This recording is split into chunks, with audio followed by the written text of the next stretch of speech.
So thank you, Thaisha, for joining us today. So just tell us a little bit about yourself. Introduce yourself and about the work that you've been doing and some recent things or some things in the past that you've been engaging in, and specifically with teen dating violence. Well, thank you so much, Victoria, for the opportunity to share with you today. So again, yes, my name is Thaisha Jenkins, and I'm here in Houston, Texas. And for the last 27 years, I've been working in the field of domestic and sexual violence awareness and prevention.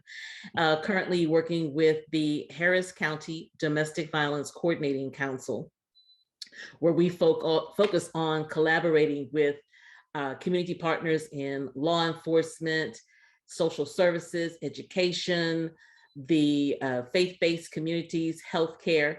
And we partner with all of these different organizations because what we recognize is that domestic and sexual violence, only about 33% of the incidents are ever reported, which means about 67 incidents go unreported. And so it's so important to be educating and collaborating with our community partners.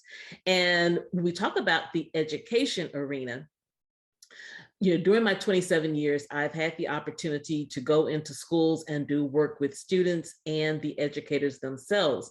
And it's so important that our educators be enlightened about teen dating violence as well as the students, because again, we know that most people do not report. And when we talk about youth, they are definitely not reporting for many reasons.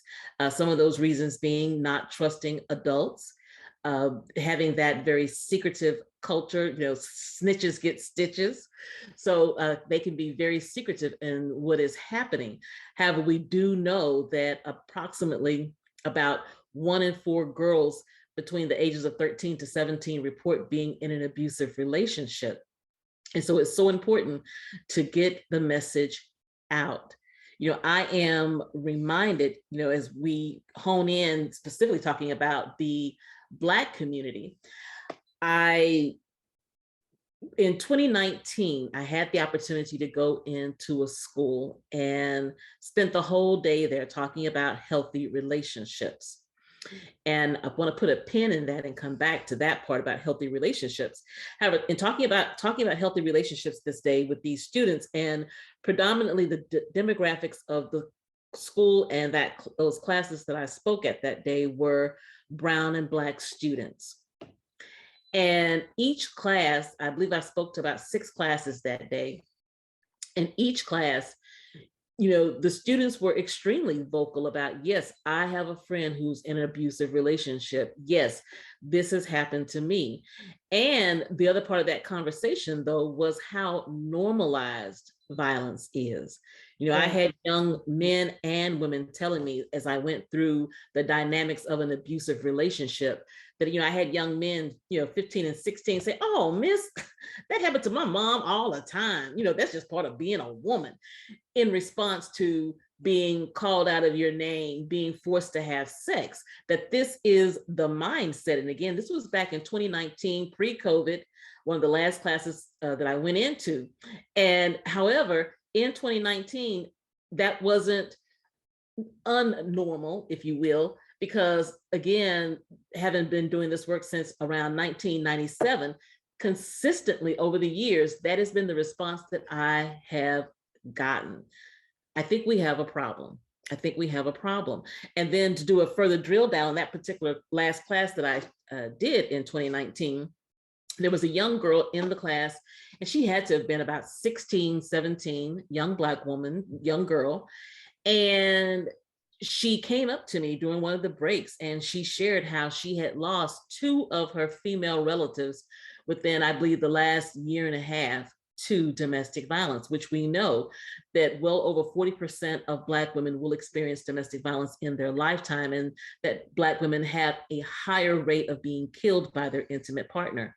So this young girl who's 16 or 17 years old shares with me in a sidebar conversation that yes, she had lost her aunt and a grandmother. And actually that story had been in the news a couple of weeks before I came to the school. And she said, yeah, that was my grandmother. And so she understood up close and in person the impact of being in an abusive relationship. And so I remember looking at her, beautiful young lady, just beautiful.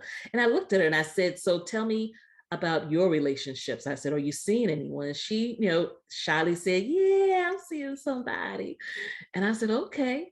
And I said, everything okay? And she go, oh yeah. She go, I'm good. She goes, ain't nothing like that gonna happen to me. And I'm like, okay. And I said, just remember the things we talked about today, the red flags, the way that you can get help, talked about the 1-800-799-SAFE number, talked about some basic safety planning. And so at the end of the class, all the students had gathered around. I was just talking to them before I left. And as we were sitting at the table, her phone went off. And I saw that she immediately jumped and she picked it up. And I didn't think anything of it. But as soon as she hit the phone to answer it, I heard this voice, where you at, you stupid blank, blank, blank, blank. I've been down here waiting for you. You need to get your blank, blank, blank down here. Oh. And she looked at me and her eyes were the size of saucers. And we just locked eyes for a moment. And I looked at her and she immediately said, she goes, I'll be right there. She hung the phone up and she goes, it's okay, miss. And I just looked at her and I said, is it okay? And she goes, yes, ma'am. And I said, remember everything we've talked about? And she goes, oh, he just playing. And again, I share with her, I said, if you need someone to talk to. And I've often thought about her. And in preparation for this conversation with you today, Victoria, I think about her knowing that she lost a grandmother and an aunt within a period of about 18 months.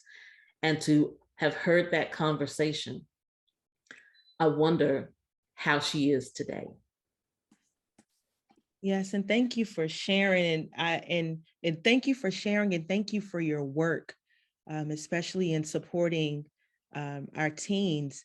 I think you've made so many wonderful points, and I think it brings me to my next question, especially with the last story that you shared about the young lady, about how her aunt and her grandmother both were victims of intimate partner violence, of domestic violence. How do you believe that historical treatment and ideas of Black women have influenced the current experience of Black children with dating and domestic violence? Well, I believe that there's been a huge impact. Slavery is 400 years behind us. However, so much of it has, I think, showed up in our everyday lives, no matter how modern our times have become, that much of that, I believe, is still carried on. When we think about historically how all Black people were treated, and then specifically zoning in on the treatment of women. I cannot imagine, I am a woman of almost 56 years, I'll be 56 next month in April. And I can't imagine as a mother of one child, what it would feel like to birth a child and within seconds have that child ripped from my arms.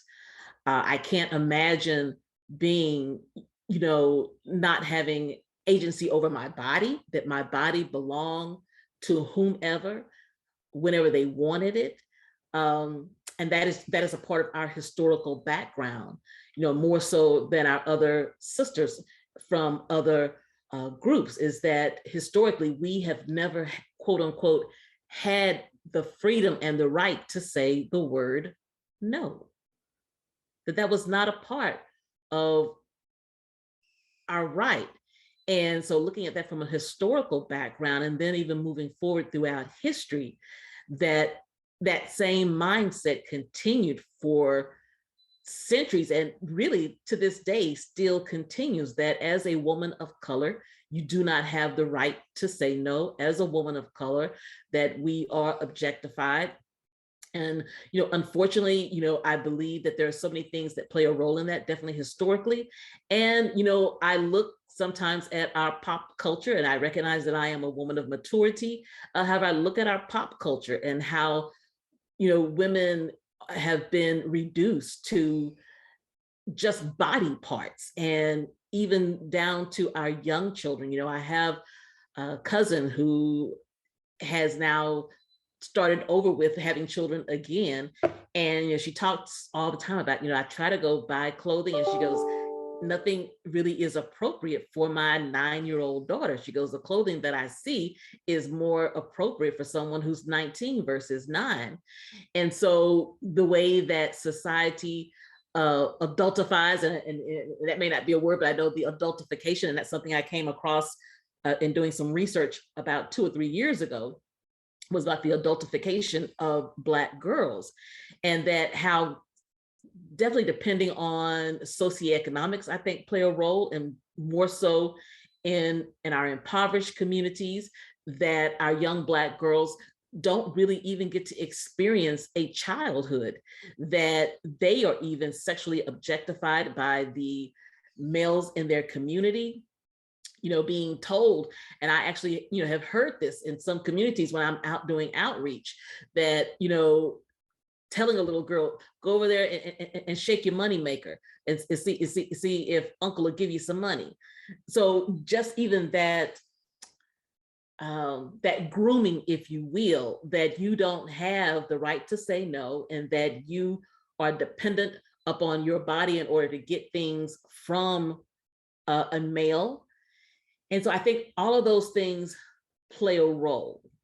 And then just overall, again, I think within the Black community, and talking about teen dating violence, we see it with adult survivors, that help-seeking behavior is much different than our sisters of other groups, because within the Black community, I know growing up, I was told what happened in this house. What? It's got to stay in this house. Hello, somebody.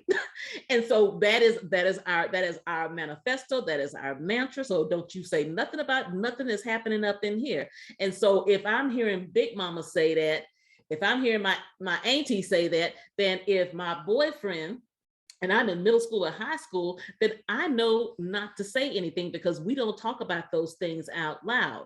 Or if I'm being told that, you know, that's just the way relationships are. And that's what the students in the classrooms for the last 20 something years have told me, Miss, that's just the way it is. You're going to get cussed out. You're going to be forced to have sex. Your man going to step out on you. That's just the way it is.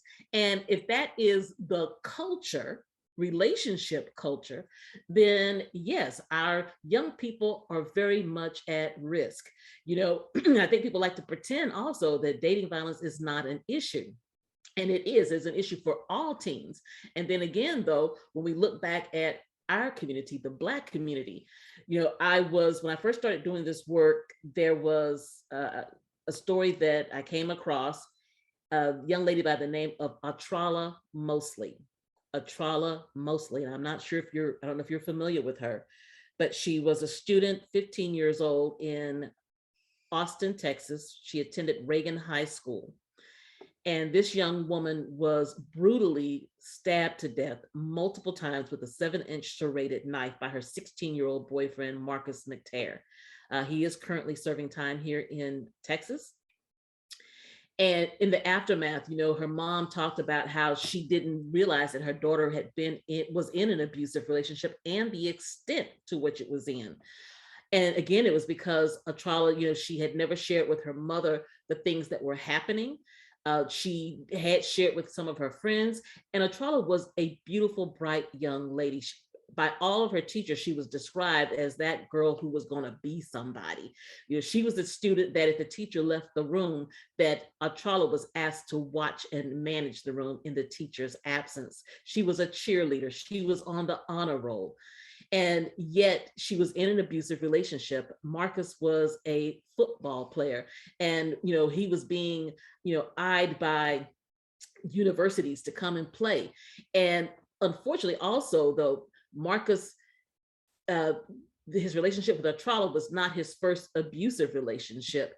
He had also been abusive with another young girl. And this was actually on 2020. The whole story was on 2020, back in the early 2000s. And she was a white girl, and her mother intervened because she had got news of what was happening with the relationship. And the school did not respond, nor did they respond in Atrala's case at that time. However, here was the difference. And maybe Atrala's mother had known about it. However, what happened with the young white girl is that her mother was able to withdraw her from the school and put her into another school district. And so then that brings in the question, and I'm not sure, so I may be speaking out of place, but resources, when when working to protect in our community, that many times we don't have the same resources.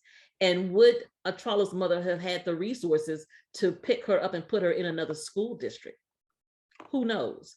So, and that just came to me, is that, what are the resources that are available in some Black families? Not all, because definitely we have Black families who are able to pick up and move around. They've got the economic resources.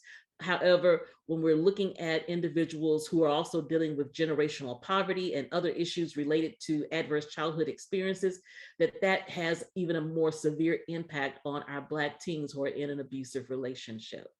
Thank you so much. I know that we're getting close to the end of time, but I want to try to squeeze in this last question. When you're saying here about this, sharing the story of Atrala that I've never heard before, but I am definitely going to spend time learning more about this story. Just about resources, in what ways can advocates address the needs of teen dating violence with Black children and girls, and encourage healthy relationships? There isn't a lot out there for teens in general, and then specifically for Black teens. What are some ways or some tips or tools that you think advocates can use to support? Great question. And so when we talking about doing prevention and having that conversation with prevention, is looking at protective factors versus risk factors. And so I believe that advocates, educators, and parents, the things that we can look at as far as developing protective factors, number one is talking about what constitutes a healthy relationship. We must dismantle the idea that a relationship is one that is based on power and control. We must dismiss the normalcy that it's okay for your partner to call you and demand that you FaceTime them to prove that you are where you say you are. We must dismantle the idea that that it's okay for your partner to call you out of your name. And that's whether the aggressor is male or female, because maybe they're buying you things, they're buying things for your family. We must dismantle that. So number one is talking about what constitutes a healthy relationship. And I'll tell you that even up to today, in doing virtual programs, I will have people to either raise their hand on camera or to put their hand emoji up. And I'll say, how many of you did your parents talk to you about healthy relationships? And this is across the board of all races, ethnicities, backgrounds, that usually less than 15% of people will say that their parents talked to them about healthy relationships. We have got to talk about healthy relationships. And that is one tool we can use to prevent dating violence and also intimate partner violence with our adults. So that's number one. That's a protective factor, is talking about what constitutes a healthy relationship. Secondly, is that if we know that our children have been exposed to violence, and again, going back to the idea of adverse childhood experiences, that when children experience traumatic events such as witnessing violence in the home, that there is a much higher likelihood that they will become either victims or perpetrators. So getting those children counseling in some form, and as a community, learning to embrace counseling, learning to embrace sharing when something has gone wrong in your home or with you personally, that becomes a protective factor. Because if I go through counseling as a child, maybe I witnessed my mother be stabbed in front of me, and I need to deal with that. Because here's the thing, that little girl who watches her mother be stabbed or, physically assaulted, that I've seen this in classrooms as well, is that when that little girl who was 5 or 6 watched her mother be physically attacked, when she turns 13, 14, 16 years old and she gets a boyfriend, in the back of her mind, what she is saying is, oh no, baby boo, I'm gonna get you before you get me. So we are hearing more and more about males being the victims in relationships. I believe it is a direct result of men's violence against women, because girls have been watching for decades their mothers be abused. And what comes out of the mouths of the young women that I have worked with over the last few years is that, oh no, miss, it won't happen to me because I'm gonna get him before he get me. And so being able to deal with that through counseling and helping, again, having that conversation about healthy relationships, because it shouldn't be about anyone trying to get anyone back. A relationship should be a place of peace and not one in which I have to strategize how I'm going to stay alive or be unhurt. So those are a couple ways. And then just also in having relationships with our children, and that can be challenging. I have a son who is 30, but because I've done this work basically all of his life, that we've always had those conversations. And I've shared, hey, if you have something happening to you, if you are involved with a young woman, and she's exhibiting these behaviors, I need you to come and talk to me about it. It's not about judgment. I just want to be there to support you. And so having that open door communication. I think also, last point, is that I think historically, I've not had a young person in my home in a while. However, I think there's this idea sometimes that, especially within the Black communities, is that you being grown. And so if your 13-year-old daughter or son comes to you and talks to you about relationships, or even your 10-year-old, you being grown, go sit down somewhere. Ain't nobody got time to talk to you about no relationships. That's the perfect time. And you're opening the door that child knows that I can talk to my mom about the fact I have a crush. So that maybe if that child ends up in an abusive relationship 3 or 4 years down the road, because you've been having conversations about relationships, they now feel more comfortable coming to you with these issues. Thank you so much for your time. I am over here with my mouth on the floor of how much information you have been able to provide in such a short amount of time. I hope you know that we are going to be calling you in the future so that we can do a webinar and get more from you. This is going to be great. I can't wait until we are able to share this with others. Thank you so much.